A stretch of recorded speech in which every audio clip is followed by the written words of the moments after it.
walking in. You saying, guys, how you doing? We're good. Yo, we're here, man. How you guys doing, man? We're just here, man, chilling. We're great. You know what I'm saying? It's your boy, Dhey on Artopé. And I'm here with Black Brit. Black Brit, could you introduce yourself? To you or to the camera? Your camera. Hi, I'm Raisa. I'm the founder of Black Brit. Hi, I'm Jennifer. I'm a junior strategist on Black Brit. Period. Hi, I'm Shot by Midas, a video agency owner and a creative, working with Black Brits. Yes, a period. Periods. Hold up. Yeah, cool. Yeah, so this is the Black Brit magazine. Is this the first printed copy? No, this is the second one. Second printed copy. This is the second. Yeah. Okay, but cool. it's way thicker than the first. Yeah, these are our previous And ones. Yeah. What actually influenced you to do a print copy? Because not a lot of people have printed magazines now. It's more online. So what kind of inspired you to do a printed magazine? do you know what? Black Brit has been online for, 5 years or so.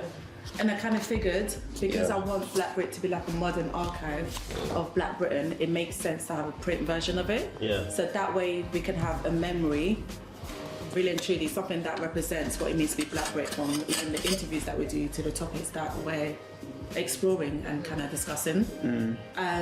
So yeah, it's like a piece I want everyone to treasure and have in their homes. Okay, and why the name Black Brit? I didn't come up with that. Okay, how did that come about? The co-founder of Black Brit came Okay. up with that. Okay. So Patience Okay. was actually the one that came up with the idea. Okay, yeah. She said she can envision like a platform being called Black Brit. Very straightforward. What you see is what you get, and for it to be a positive, really and truly platform. Okay. So then we went from there, and then that's Black Brit, and it's fitting. Today, guys, we want to talk about the creative industry. Are we talking about just in Europe or just like... Can we talk about the UK, London specifically? Okay, we want to talk about the London creative community. I might even touch into kind of like Bro community as well. Yeah, So yeah, London, but just the UK creative community. And what am I talking about? I just lost my train of thought. I'm hungry. So we're gonna talk about the creative community in the UK. I know Bro has a lot to say. He's ready to go. He's bloody sweating because he's been talking all day. But you know what I'm saying, we want to get into it. So, what's everyone's? Okay, go on. Can I ask a question? Go on. Yeah. Do you guys think the industry in the UK or London is cliquey? Clicky, very clicky. What do you mean by clicky? What's your definition of the clicky? Clicky is just like it's a group of people that are always together. Yeah, so for example... Clicky doesn't necessarily have to be negative. I think it's positive as well in some aspects, but it's most likely seen as negative. Because sometimes you see like the same people in rotation, which kind of makes it feel like it's just one group. Like you can't join that clique, like it's that clique and you can't join them. And why would you think that someone that I have worked with and I enjoy working with them and I know what I'm getting with them should be changed for important jobs for other people, or for me to not be term cliquey and be leaving a vendor that I've built relationship with, or leaving someone that I know the quality of their work? Why do you think I should leave them and go somewhere else if that's what you call cliquey?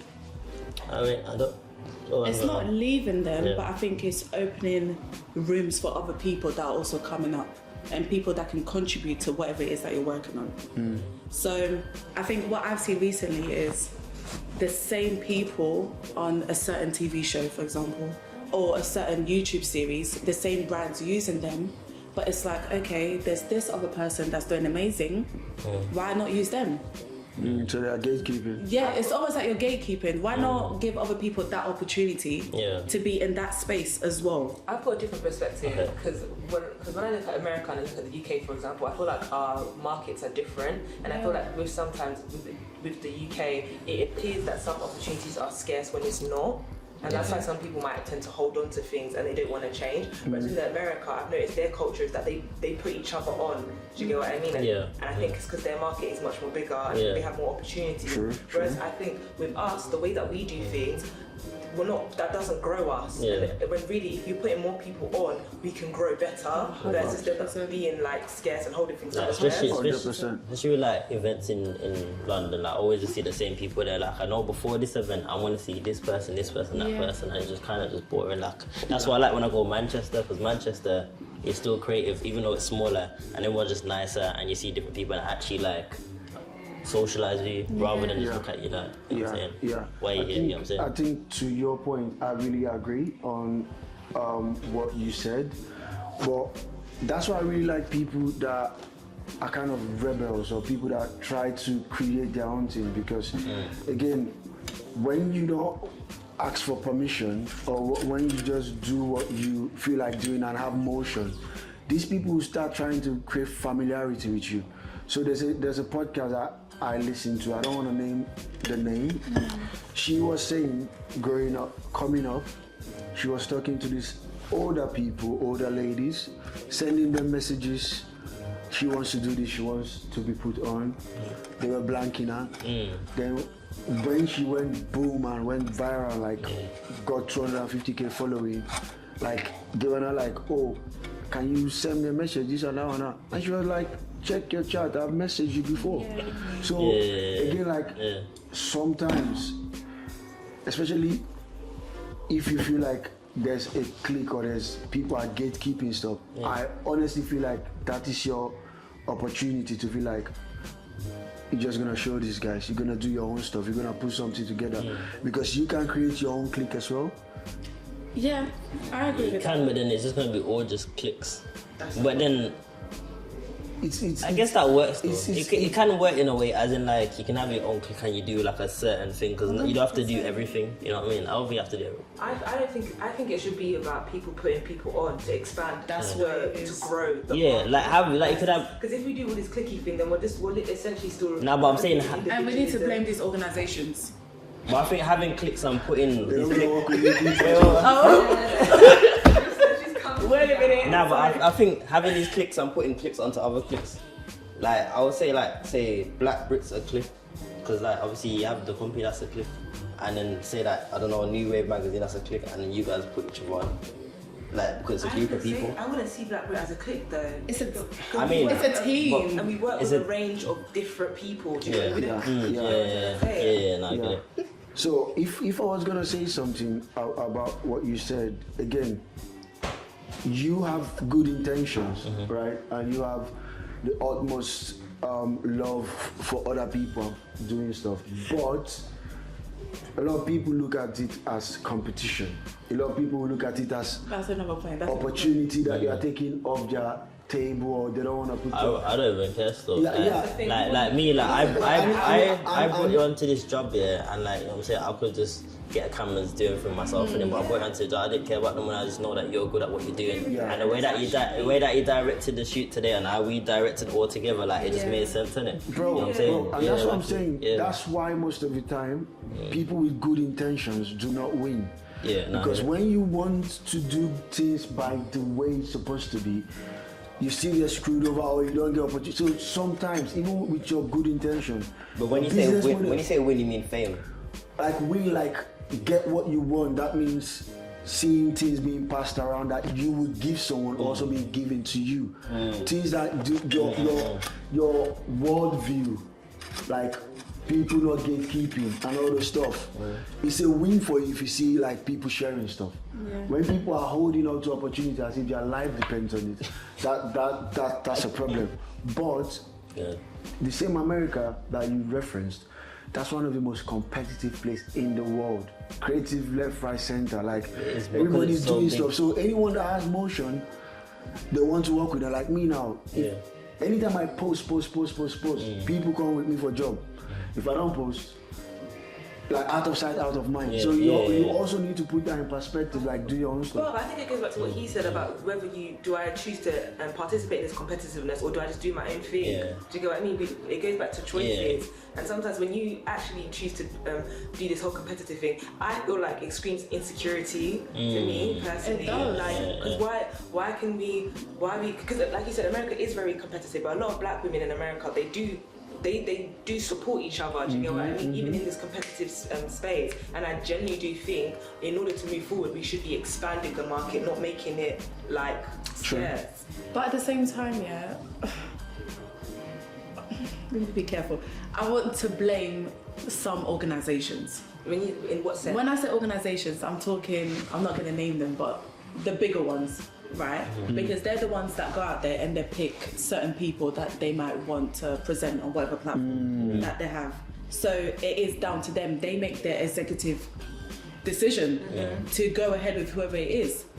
It's not so much us. I understand we also do play a part in some sense, because we go towards the people that we might see. We're like, you know what, you're great. Or we might go towards someone we're more comfortable with. But at the same time, what about the higher ups? But they make the final decision. But then it's also about us, because these people are probably watching social media and seeing what's popping, who's got the most attention. Do you get what I mean? So it comes back down to us, like, are you watching the same people all the time as well? Yeah. Because what different people are we platforming?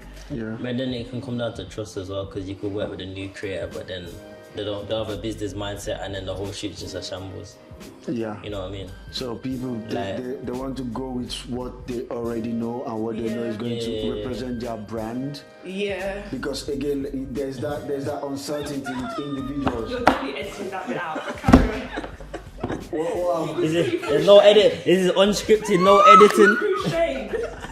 Yeah, I don't know. So okay, I was like, that was shady as hell.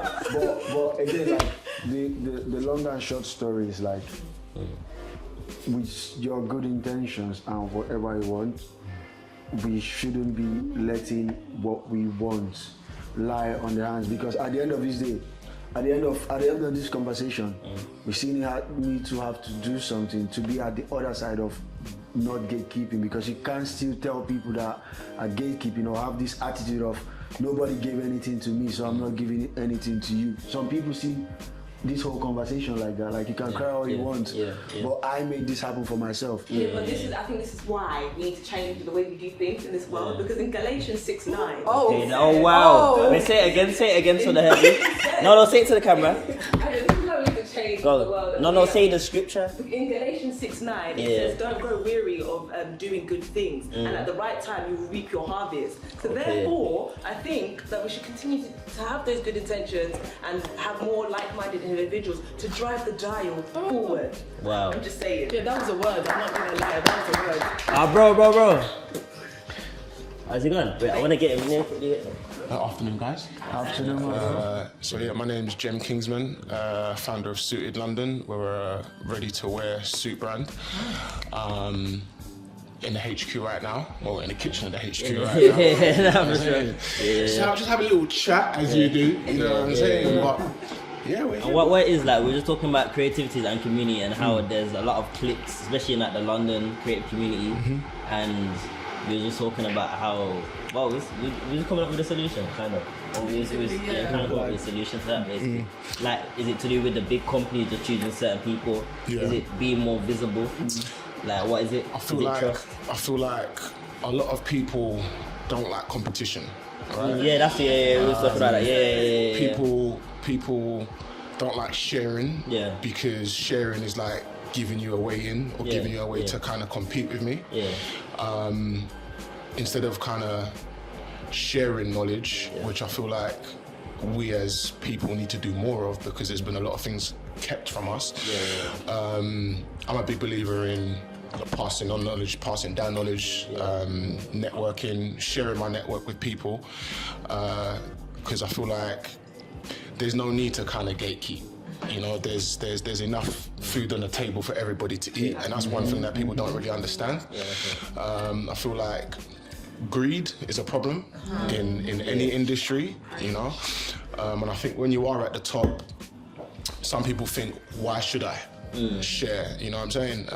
I'm doing good. You sit. Go on. Off the back of that, is there a way to how I'm gonna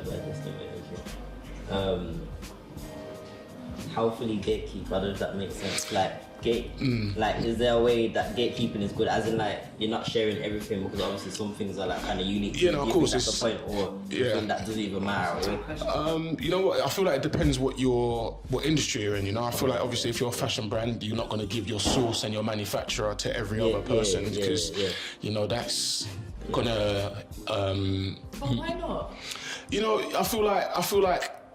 Let's say it was your boy, and you're like, I want to start a business. No, if it's your boy, that's different. Why does it You know what I'm Why saying? does it I feel like you have some more loyalty to your boy than a stranger, sort of. You know, I feel like it's like me, for example. Yeah, I sell suits, right?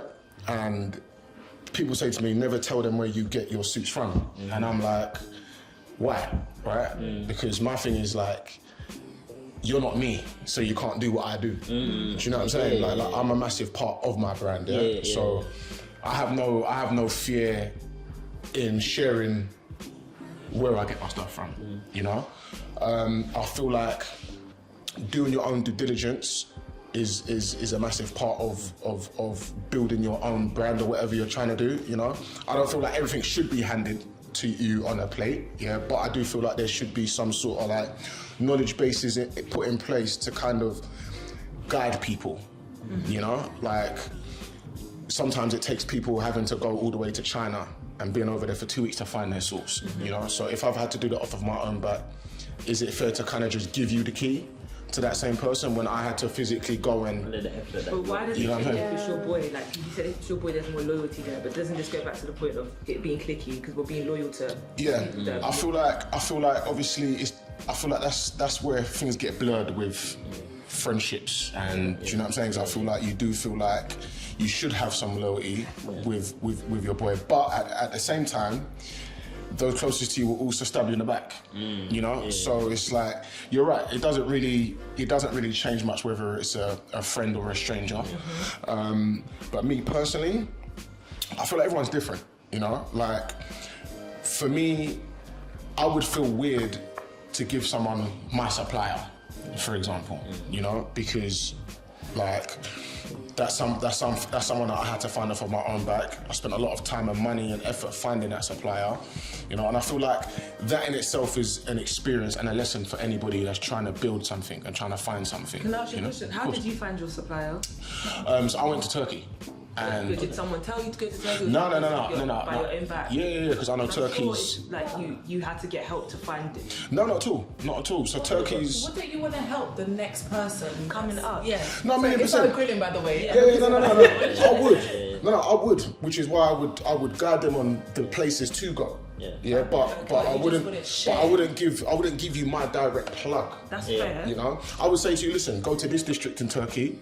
There's 100 textile shops there. Okay. You know, like go and do your research. You know, me giving you the plug is too easy. You still need to work. You know what I'm saying? You need to learn how this game goes. You know? Because it's a part of the process. It's not laziness, but you're showing you to the right direction. At least you're pointing you in the right. You might not tell you. Yeah, but why not make my life easier? But you is by pointing you to the right direction. Because what works for me might not work for you, right? But you won't know that until you do your due diligence. Remember, and do your own research. I find that out after I go to your supplier. But why? Do you know what I'm trying to say? He could give you the manufacturer, and then obviously, like, he's helping out you, making your life easier. Yeah. He's not really making his life. Even the price might go up, then he can't do what he needs to do. Is that what it is?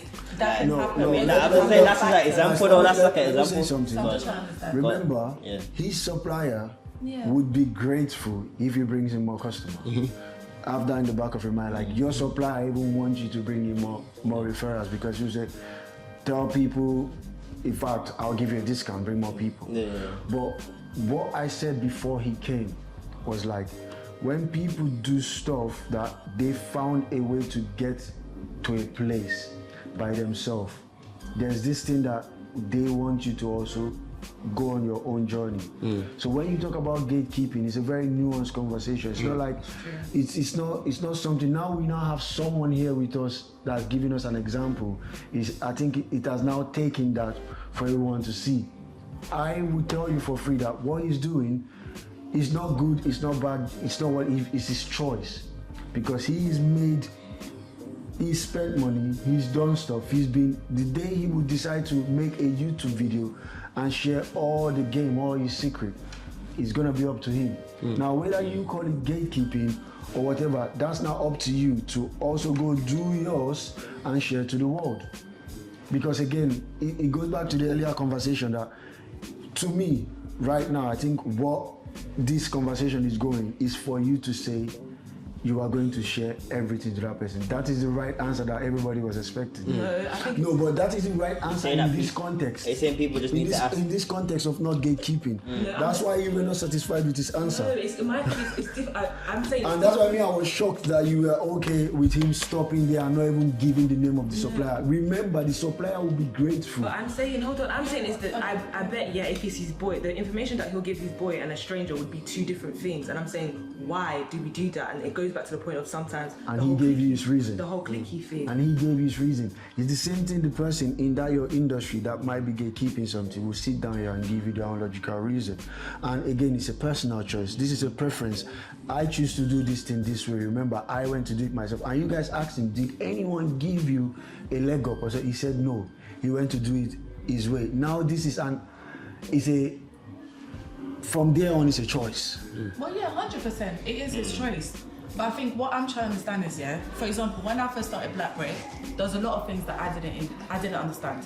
Even creating this magazine, Actually, I didn't know. Tell him what you do, so you know. So this is like the second edition of a magazine that she actually did. This is her brand, Such a great and she actually edited the pictures, etc. Can I show you? Through. She did everything.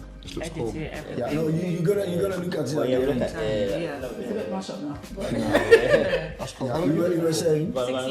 Oh wow. Now let Yeah, this is the second edition.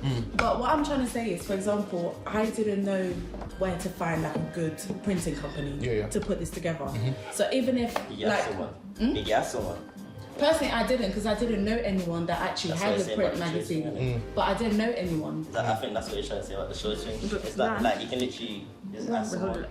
But I didn't know anyone. But you can just ask someone on Instagram. Like, I'm not getting on That's that. not Why forthcoming. did I don't see that happening. That's what you're saying about the trace thing.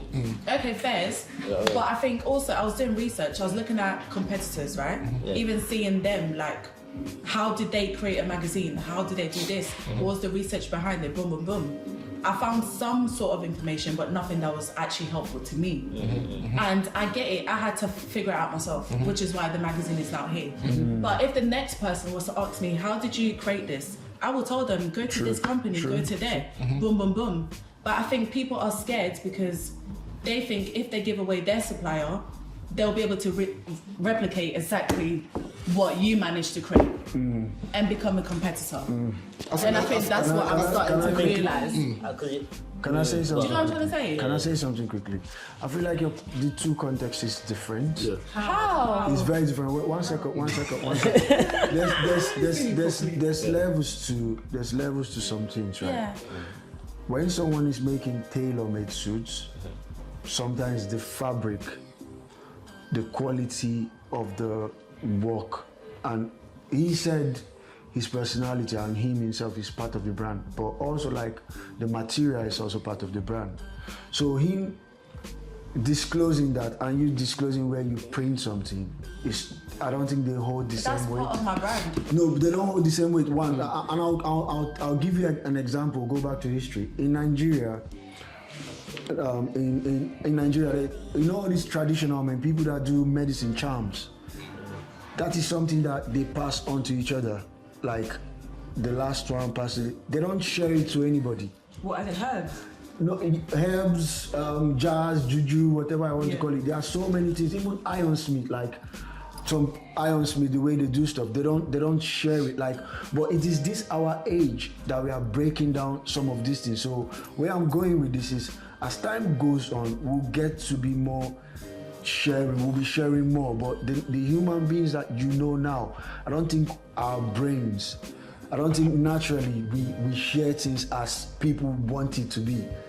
It's still something that we are still working on. I get what you're saying, but you're saying, for example, these tribes, I think it's a tribe, people in medicine, yeah. They don't pass down information. They don't just show it to outsider like it's like a family but thing. It doesn't go outside down from the family. Information. to their family, to the But next the person that will information is continue the getting business. passed down. Yeah. Right? For the So business. everything my mom's parents taught her, right? She obviously brought it onto me, for me to learn. The information is still being passed down regardless. We're still sharing, right? Yeah. But now it's a different age. Now social media is here. Everyone's connecting differently. We're sharing information. What my mom, for example, might not have shared with me, right? Let's say, for example, no, what my mom shared with me is there's somebody else that might have the same information that their parents shared with them, and they will then put it on social media for them to share with everybody else. So Information is being passed down. Do we need to selectively share? I feel like we still need to share Again, overall, but I think people are scared personally- because they want, I guess, maybe their product to be Scared. exclusive Again. to them. that is I Wait, think, hold I on, think, sorry. I think I selectively say like with people that bring on shoots and stuff like I'd want them to be passionate and stuff like I wouldn't want to get someone on the shoot and That's just sit fair. there. I So, understand you know what that. I mean? So like I think selective in certain things. I understand that. I think that's fair. Yeah. And I get what you're saying in terms of tailoring your suits, etc., right? Your fabric is going to be different. So in a way, you want it to be exclusive to you. So no one can also copy that type of level of production that you're creating. But I think we need to kind of get rid of that fear. We do. That's what I'm trying to say. and this is why I said we need to be contextualizing. So I'm going to make 2 points from what you said. What your mom is teaching you, like family, what her mom teach her, blah, blah, that is like your family type of thing that you can still tell people. But when it's a business, like your mom is telling you a family recipe and you have a restaurant, you're not just going to pass down that recipe to the But next what's the reason behind it? again, it's not easy. It's not as easy as maybe gossip or as easy as a gist. If it's business, the context is different. Passing down. No, and I'm saying that we will get to that point where people will be able to pass business recipes as well. But as human beings, we have not developed to that level. It's easier to say theoretically than it is to do in practice. That's why it's not being done. You want it to be What you exclusive. just described is that we're very intrinsically selfish because at the end of the day, no matter if I even tell my family secrets, I agree with that. no one. Let me finish. Because ultimately, no matter even if you was to share those family recipes, no one's gonna make it like your mom. And I think what I actually think is it's insecurity. No. It is. It comes down to a level of insecurity because ultimately, your suit is tailor-made to you and your personality. You have your own unique story. Nobody has the same story as you. So even if they try to copy, it doesn't have your stamp. Because even if, for example, Shein was to make her suit, They won't. It won't be not the same. It's not the same. And you don't know what conversation you're having with your supplier. You don't know It what won't be the conversation same. someone else could have. I need it to be on record that I'm on the team of sharing, but I need it to be on record that I'm on the team of sharing. But what I'm telling the people that are on the same team with me is that what you are thinking or the way you are thinking. It's not how the world works. And the way you think. one second. I'm realizing the thing. One Sorry, you have to second. walk into all of this. One second. The way the world is. I'm gonna give you Italian restaurants even till today. Or let's just go back to like We make normal them feel cartoon. better than them. Normal cartoon. Do you who here was SpongeBob? Mr. Krabs. Mr. Krabs would never give up his recipe, and Plankton is always there to steal. It's not about insecure. Why can't Plankton create something else? It's because Why can't Plankton make something that would also have vibe? But then it goes back to whole point as well, on the man stealing point. Mr. Krabs' recipe? So at the end of the day, it is Mr. Krabs' choice to give or not. And it's the same with so many things. The point I'm trying to make here is that the world doesn't work on good intentions. No, facts. But we should aim to make it work on good intention to expand the market. the thing is, let's make it easier for the next person. Exactly, and also That's if just we're it. all acting like we're scared right. of our Yeah, thing, but context how do we needs to be expand the applied. market? But I feel like history shows what you just said. Good intentions is very rare these days. I feel like this is why a lot of businesses have patents, right? Yeah. You create something unique, you patent it because you want to protect your creation, right? You can't trust human beings. Unfortunately, human beings are snaky and greedy, you know, and they can be very, what's the word? untrustworthy, right? So you have to protect yourself to some degree, yeah, because it's like you could have this great idea, yeah, of this new product, right? And then Apple finds out about it, right? Apple's got the budget to invest in that and build that straight away, right? But you share that with someone in Apple off the back of trusting them, right? But you've not protected your interest. And the next thing you know, Apple's rolling out your idea. Do you know what I'm saying? So I feel like this is why people gatekeep to an extent, because it's not just about being selfish, it's about also protecting what you do. So yeah, you know? That's So I think right? it goes back to education, and like, I think we need to be educated on protection. Like, I think only white people know about that in terms of like copyright, patenting. exactly. Like, I don't really know about that in terms of like, if you own your work, do you own your work? Like, when I film something, I own it unless I sign it off to someone. You know what I'm saying? Contracts. Like, I think if we educate ourselves on that, then we'll be fine with not gatekeeping, because we're already protected. You know what I'm saying? But we don't know about that. If You know what I'm saying? you We don't go know about online so many we don't know about times, it's African people, black people that are always complaining about cultural appropriation. Mm-hmm. Oh, these white people are making money from this, these people are making money from that. What did I say when I moved to this country? Every food I eat wasn't being sold by a black person. I'm like, how would you even understand this food that you're selling to me that you don't even eat? So when we look at stuff, we must have, life is so varied that there must be context to stuff.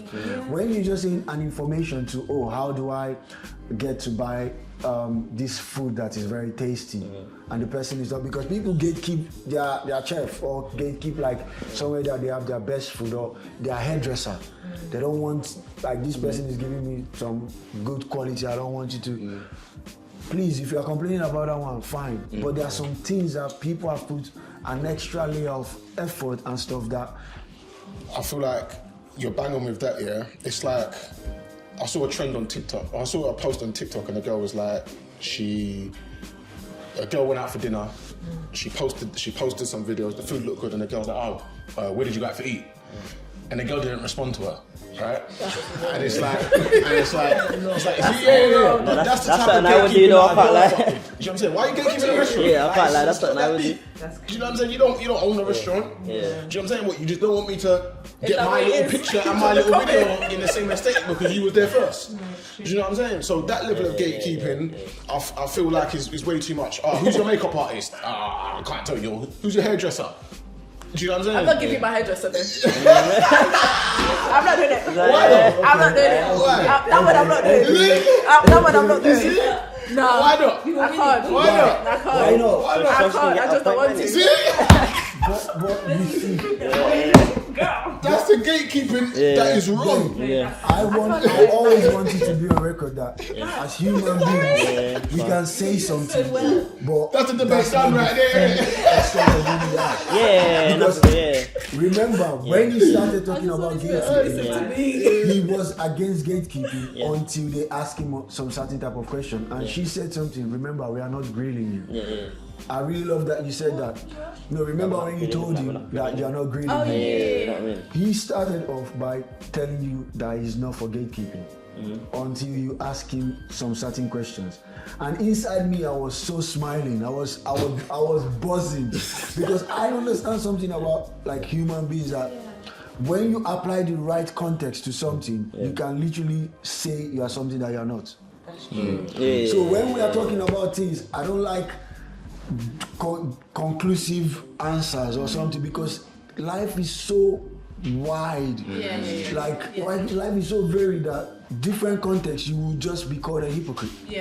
That's true. So this gatekeeping topic, it depends, and that's why I would say the choice is on someone's hand. It's up to you to call them bad or good, but they know how they got that stuff, and it's just what it is. Because I'm just saying, like, if someone is doing the same thing as you, just give them that opportunity. Not give them those tools basically to get started. That's it. Don't see that person as a competitor, because that's where it gets a bit tricky. But I still don't feel like the way that life works and the way that I've been raised, things have never been handed on a plate. But see, I feel like the way human beings should walk through life is to is to learn things off of their own back as well. Yeah. Why do you want me to struggle? So no, but it's not about struggling, because like I said to you, I'm gonna tell you where to go. Yeah. But you need to do your own due diligence, like I did, to understand how this game works. Because that's a massive part of the journey. Do you know what I'm saying? Because me, for example, I started my business a year ago, right? And if I ask someone certain questions, I've learned more off of me going through my own journey and making mistakes rather than asking someone, what was your blueprint? But I bet there's certain mistakes you wish you'd like. No, not at all. No, never, because that's a massive part of the journey, right? Because what you have to understand is your blueprint that might have worked for you might not work for me, right? Because I've not gone on my journey to see like my own perspective or my own experience. Do you know what I'm saying? Like there's thousands of clothing brands out here. A lot of people manufacture their stuff in China, right? But everyone's getting the same sort of quality product with different people, right? Because there's thousands of manufacturers, right? But me just saying to you, oh yeah, well, use this one, right? Because it worked for me, right? That might not work for you. Yeah. Do you know what I'm saying? But you won't know that until you do your due diligence, and you go around meeting different types of people, meeting different manufacturers, learning how these guys work. That's a part of the journey, especially when you're building a clothing brand. Right? Clothing brand is one of the hardest things to flip and do. I'll be so real. Me, myself, my background's tech. So I worked in IT for 17 years. And the way that I started my brand, the way that my brand kind of came was very random, right? But had I known how complex this industry was, I don't think I would have gone down this route, right? I genuinely wouldn't, and I tell you why. Because it's not like one day I sat down and I said, I'm going to start a suit brand, and I did my research and I was looking at my competitors. That's not what happened with me. My story was a bit different. But what I've seen now after understanding the market is most of the top players in the industry, clothing brand wise, we're talking like the Manier Devoirs, Represent Clothing, These guys, Represent Clothing, are generating £100 million a year and only profiting 10%, right? Literally, if you look at Companies House, you will see that their accounts, 100 million sales revenue, profit 10 million. Manier Devoir, 2024, 25 million pound sales revenue, profit 1.8 million. That's how expensive this game is. Cost of goods, marketing, administrative staff. It's mental. It's the craziest thing. Like for me, I'm a businessman. I've had many businesses, and to walk away with 10% after putting in that much work is bad business to me. Right? Because I know guys that are millionaires off selling flipping plastic bottle caps. Right. I know man selling rice that are millionaires. Do you know what I'm saying? I know man selling flipping camel food. Literally.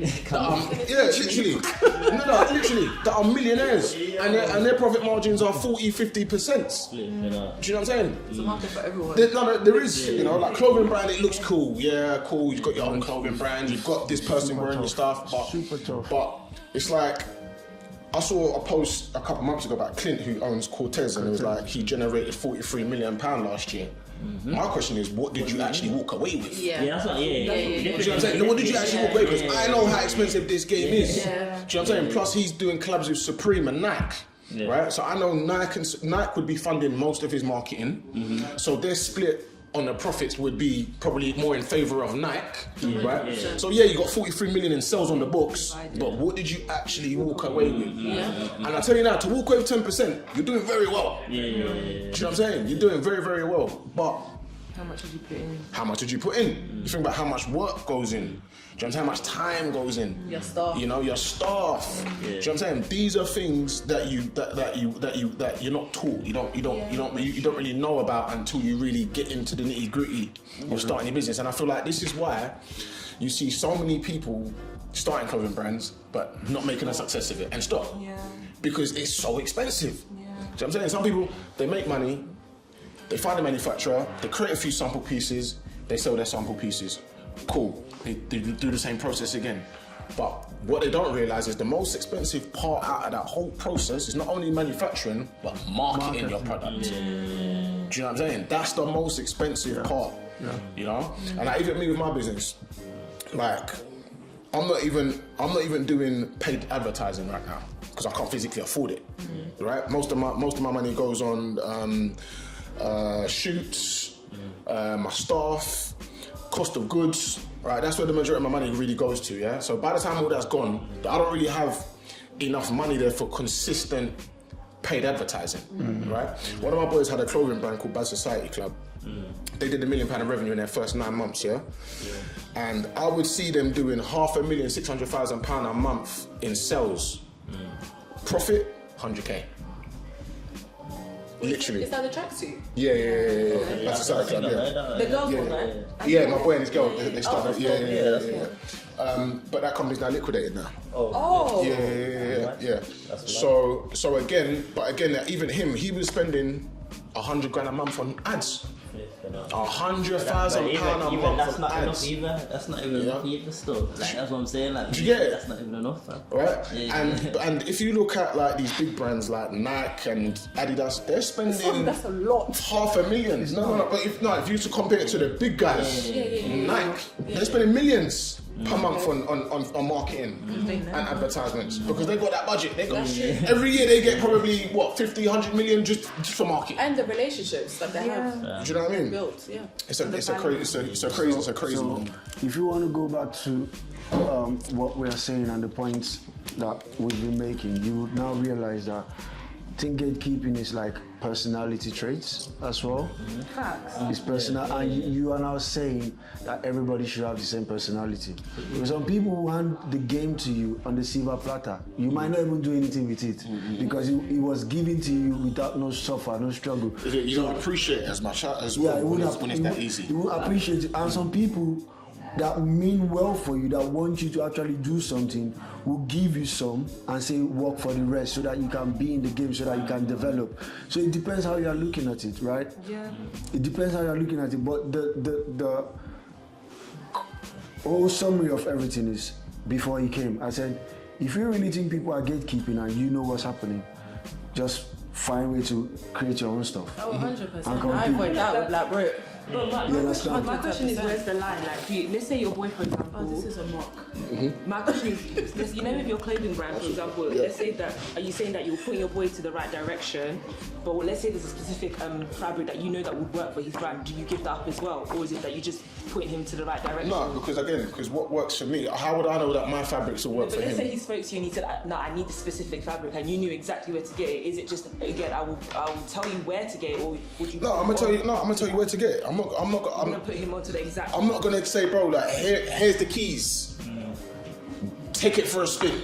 I don't feel like life works like that. Do you know what I'm saying? But let's say he really, really, really needed it. Why?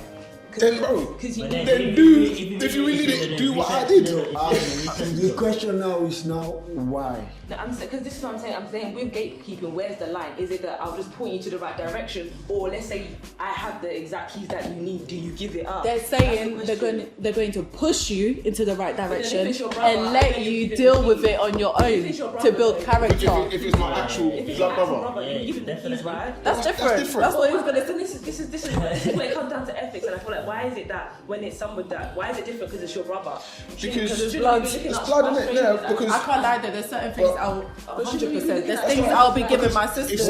If someone messages me on Instagram and says, "Oh, hey, bro, love what you do. I don't know you personally, but could you tell me who your supplier is?" First thing I'm gonna think is that, the fuck?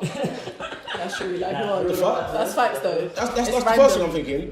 Then the second thing I'm thinking is, if I give you that personal information, you're gonna know what my prices are and what my cost price. I don't know who you are. You could be a big competitor. You could be a part of one of the big guys who I'm actually competing with, but you're on some spy shit, trying to find out what we do, so you can apply it to what you do. That's personal. I think it's time for the spotlight to be on her, right? Because she's a personality. No. Ask some questions like, what? I know the solution. I'm just asking questions. No. Yeah, because again, life is very comfortable when you are the one. I've got to go. Oh yeah, I'm going now. Appreciate my bro. Appreciate my bro. Thank you. What's your? You got It's Instagram? called for Black this? Brit. Yeah, Black Yeah, Brit. we do. We have a whole website. Yeah. Put that in for him. When is this I going to say, be issued? It's coming out next week. Oh, sure. I say what? Can you just give them like a closing line of like what your conclusion is on It's the time topic? for you to actually I'm just fucking. My conclusion. What's it? My conclusion on the topic is gatekeeping. It depends the level of gatekeeping that we're talking about. If it's gatekeeping your hairstylist, I don't agree with. I'll share it.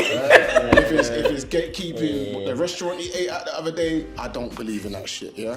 If you're gatekeeping to protect your business, right, that you've built, right, there's levels to the gatekeep. You know, like I said, I wouldn't give someone my supplier's address, but I'm gonna tell you, go to Turkey, Istanbul, go to this area. There's 100 guys, there's 100 manufacturers there. I'm sure you'll find some good people. You know, that's how I see myself as not gatekeeping. You know what I'm saying? Because I didn't have to give that information. You know, but me is like I said, I'm not gonna. Life isn't as simple as I'm gonna hold your hand and walk you through life, right? And again, like you said, some people don't appreciate it when things are just handed to them on a plate, right? When you actually have to work your ass off and find your own stuff, you appreciate what you're doing a lot more, you know? And I feel like, again, it just goes back to what I'm saying, it's a part of the journey. Everybody has to experience their own journey, you know? And like what works for me might not work for you, but you won't know that until you go through your own journey, you know? If you came to me and you said, you know what, Jem, bro, I've spoken to 100 suppliers, I've traveled to Turkey, blah, blah, blah, blah, blah, and I've still not met someone. Then I might think, you know what, bro? So you want to see them sweat? That's what I'm saying. No one else to struggle. It's not even struggle. It's just, at least they tried it. At least they tried. At least you've tried. You want to see someone trying it? At least you've tried. At least you've tried, because what? I had to struggle. Not struggle, I had to sweat. I had to travel to Turkey, flipping Pakistan, Vietnam to find what worked for me. I'm not saying to you to go all those places, but what I'm trying to say to you is do your own research, do your own due diligence, right? And then find a way that works for you. But what if you are their research? How? Why? Because you're the plug. Like That's like me walking into Louis Vuitton and saying, yo, give me your plug. Yeah, but that's different. Why is it different? They're not gonna tell you. But why? Huh? Why? They've been running for God knows how many years. They don't want anyone to copy. Obviously, I don't know, their clothing, their products. But it goes back to what I said before, because you don't want anyone to copy your product and you want it to be exclusive. It goes back to everything that I said as well. I think the summary of this thing is that there are levels to gatekeeping. That's it. I agree with that. There's levels to I agree with that. Yeah, I like that. There's levels to gatekeeping. Yeah, I like that. some levels need to come down. A bit. Yeah, like sharing your hairstylist. See? In a bit. I'll share my hairstylist, yeah. It's destiny. It's destiny. Destiny will be looking at you like, man, give me business. She already knows. Give me business. I'm getting my head tomorrow. What's your conclusion to the camera? Conclusion of the conversation? Like, what's the solution for you? Can I say mine? Yeah, because I'm thinking. So my solution is in the Bible. It says first love God, and then it says love your neighbor as you love yourself. Amen. Give and it will be given to you. I think my conclusion on this is like, there's levels to gatekeeping. I feel like there are some things that you can give freely, and there are some things that you'll be selective on who you give. I think even parents, right? There are points where they pass down like the family business, everything to you, but there are points where they don't tell you. They want you to learn the gaff of the game. Yeah. There may be time to succession or succeed. They give you the game because they feel like if they give you from the start point, you will not learn. So that can be applied to so many things. So there are levels to it. Okay, I like that. Share. I like Share. that. Share. If someone needs help, share it with them. I like that. You can obviously help the next generation as well as your current generation. And everyone, I don't know, I feel like everyone needs to learn new things as well. And just be better, so help them if you can. And I just want everyone to think, if it's your brother or sister, why is it that we're willing to share? But when it's a stranger, we don't. We know think why. about that. The trust and loyalty, innit? I personally think we need to stop using the word gatekeeping. I think that just triggers too much things. Like, just That's a good gatekeeping. point. I think it's just the word gatekeeping. Like, it's just that word that's always just negative. Like, just gatekeeping. Like, you know what I mean? And I think the big thing is education. Like, we just need to educate ourselves on all these protections, all this corporate business. We need to educate ourselves on that. True. We don't have no education on that. That's why we're gatekeeping, because we want to protect ourselves. We don't want the next man taking our video job, whatever, you know what I'm saying. We want to make sure everything's, you know what I'm saying, tight. So I think those two things, and I think that's a wrap, man. like that was a wrap. That was a good good I enjoyed way the of- conversation. And finally, Oh, finally, finally. No, that's not about finally. I think it's also kind of gets to a point where how much you can create. Like some people feel like they're kind of stifled. Why? No, some people are not like confident in their ability to create more opportunities and more opportunities and more opportunities. That's So not that's scarcity mindset. Poverty. Also, again, it depends. If you've not seen that many stuff in your life and you're just managing the one you have, why would you just be like a parrot and be telling everybody? So, Guys, It's a good point. we'll see you. Bye. it's a wrap. What time is it? Oh, I need to eat at 5 o'clock.